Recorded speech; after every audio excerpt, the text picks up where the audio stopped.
I really can't believe what I have watched the last week or so. And I damn sure can't believe what I saw on Tuesday night.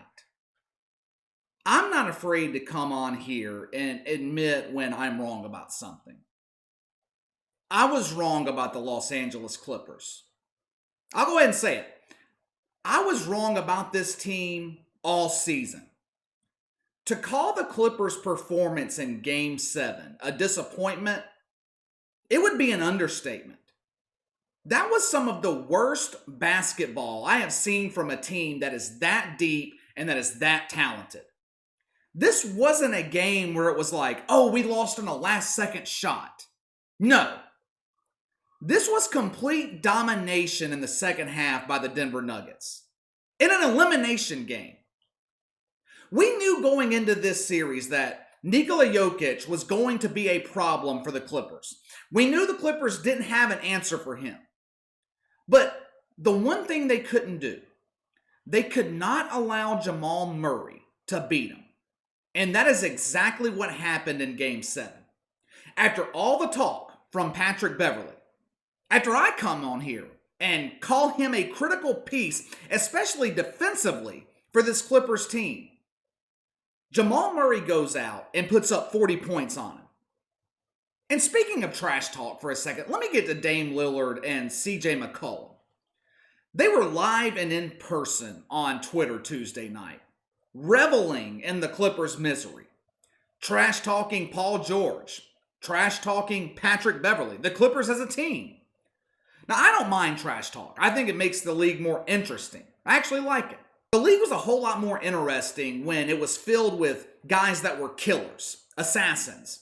Guys like Michael Jordan, Charles Barkley, Karl Malone, Dennis Rodman. Guys that could trash talk and then go out on the floor and back it up.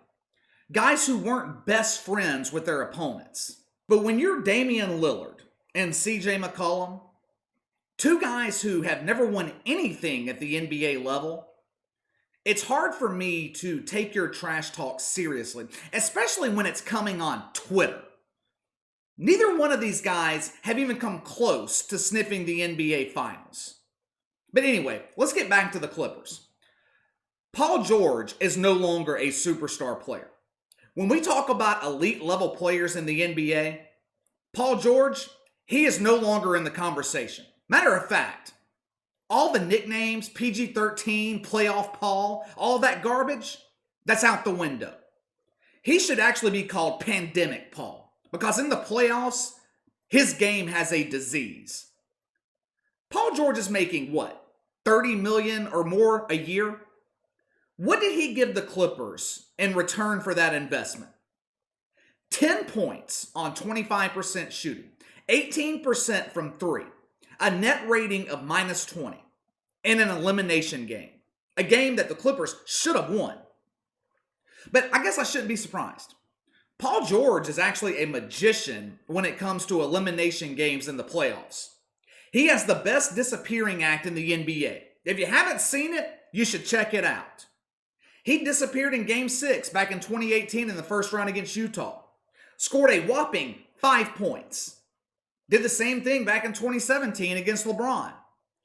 When the lights are the brightest, when his team needs him the most, Paul George simply is not there. He's like that friend who is always around when times are great, when you're riding high. But as soon as things get a little tough, his phone number suddenly changes and you can't reach him. Now, that loss in Game 7 wasn't all on Paul George. The Clippers as a team were god-awful. Once again, it was another lackadaisical approach to the game, which is not a sign of a Doc Rivers coach team. Doc Rivers is one of the best motivators in the NBA. If he can't get this team motivated, I don't know who can. This is a real problem. And this is the problem with the way the Clippers approach the entire regular season, and even the first round of the playoffs. It's been the biggest criticism of this team all season long. This attitude, this belief that they are better than everyone else in the league, this belief that, hey, we can play at 60, 70%, and because we are supremely talented, we're going to automatically win. Teams in the NBA take on the personality of their star player. The Lakers, for example, they have the mentality of LeBron James. The Rockets, James Harden. The Clippers took on the personality of Kawhi Leonard, which would be fine, except for the fact that Kawhi Leonard, he tends to take nights off. He has a tendency to let off the gas, not take every game seriously. Now, the problem with that mentality, especially once you get into the playoffs, is you allow your opponents to pick up momentum. The Clippers had this series won. It was over. They were up 3-1. They were up double digits in both Game 5 and Game 6. Could have closed it out. They were up 19 in Game 6 and still found a way to lose. And Game 5, to me, Game 5 was the turning point of this series. When the Clippers had that 16-point lead, and then they allowed the Nuggets back in the game, and they ended up winning, that changed the entire series. Because the Nuggets at that point knew that it didn't matter how much they were down. If they just weathered the storm, that first half onslaught from the Clippers, they knew that they could pull it out and pull it together in the second half. Denver took the momentum in Game 5, never gave it back. And that's, to me, that's the biggest problem with this Clippers team. Something I think, or I hope, they now realize. Momentum doesn't care how talented you are. Momentum doesn't care that you're the favorite to win the NBA championship. You cannot give a hungry team like the Denver Nuggets a glimmer of hope. You've got to put your foot on their neck when you have the chance. And the Clippers failed to do that throughout the series. Now, Doc Rivers is not blameless in this whole thing either. Blowing leads is a trend for Doc Rivers teams. He's blown more 3-1, 3-2 series leads than any other coach in NBA history. Why? Why is that? Well, because like many other NBA coaches, Doc Rivers doesn't like to make adjustments. Like, why did he continue to play Lou Williams big minutes when he couldn't stop anybody? Or, why didn't he put Kawhi Leonard on Jokic earlier? We could sit here and Monday morning quarterback this thing to death. But the bottom line is, Doc Rivers failing to adjust is part of the reason that the Clippers lost this series. And I'm about to tell you another reason, and this goes to the mentality thing that I was talking about earlier.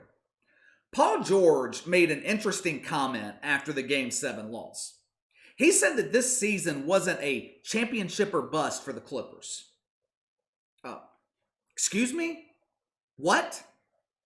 I mean, that would be like Anthony Davis saying that this season for the Lakers is about building towards the future, not winning a championship.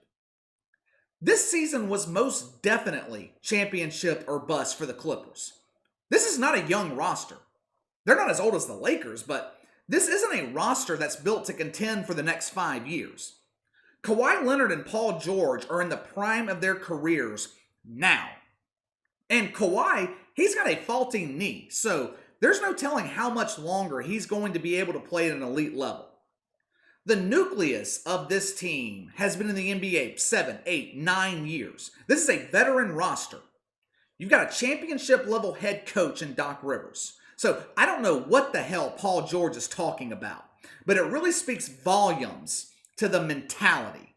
He was acting like, oh, this loss, it's no big deal. We'll be back next year and the next year.